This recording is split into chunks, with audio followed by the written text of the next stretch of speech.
demand. We'll do a lot of cooperation within that framework.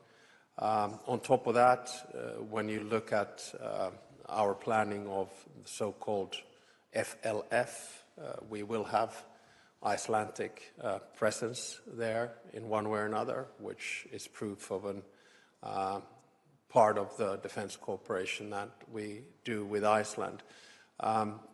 So with this in mind, I think the fact that we have now a bilateral defense cooperation agreement signed, and that both of us are in NATO, both of us are doing different types of training, including us doing air policing training right now in Iceland, I think we'll continue to deepen our defense cooperation partnership with Iceland, and that's to the benefit of the whole alliance, including the United States. Netta Palokallio, Helsingin Sanomat. I am asking about the current situation in Ukraine. Question for both of you. What's the message that Baltic Nordic countries are trying to deliver to Trump at the moment and to President Stubb? As you are meeting with President Trump on Thursday, what's on the table? Do you, for example, believe that Trump might impose sanctions on Russia? Thank you. Sure. I think the basic message is that Ukraine is in a better place than they were a year ago. And there are reasons for that. Their military capacity has strengthened. And if you look at the situation on the battlefield, we are speaking about a war of attrition where there's very little movement one way or the other. In the past roughly 1,000 days, Russia has advanced only 1 percentage point of Ukrainian territory. In the meanwhile, of course, we've seen developments in the Sumy region over the past few days and weeks that have shown Ukraine's capability to advance.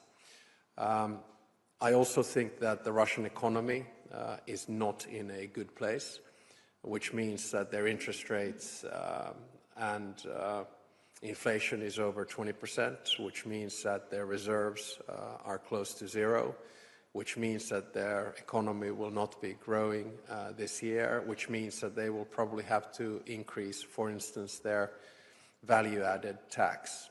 Having said that, never underestimate the capacity of Russians to sustain an economic decline.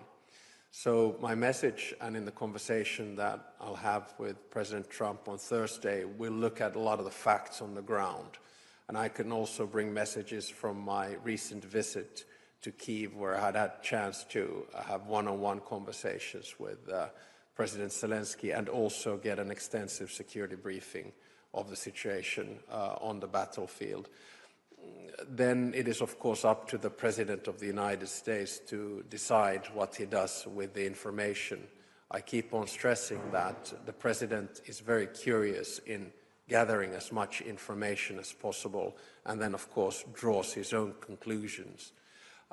My final point is to say, I think President Trump began from a position where he tried softly to persuade Russia to end this war. That was the carrot phase.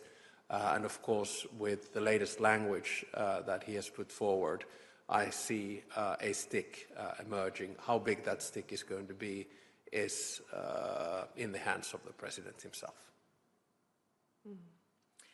Yeah, and maybe not much to add here other than Iceland stands united with like-minded countries in asking for just and lasting peace for Ukraine.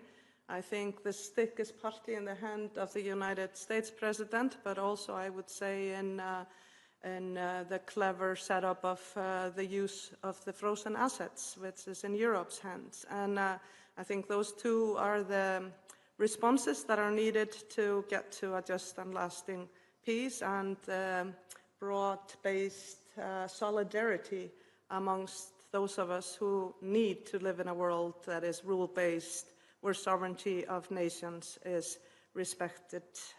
So that's very much where we're at, I believe, and hopefully we're coming close to peace in more places than one. Alec Nehum, MTV News.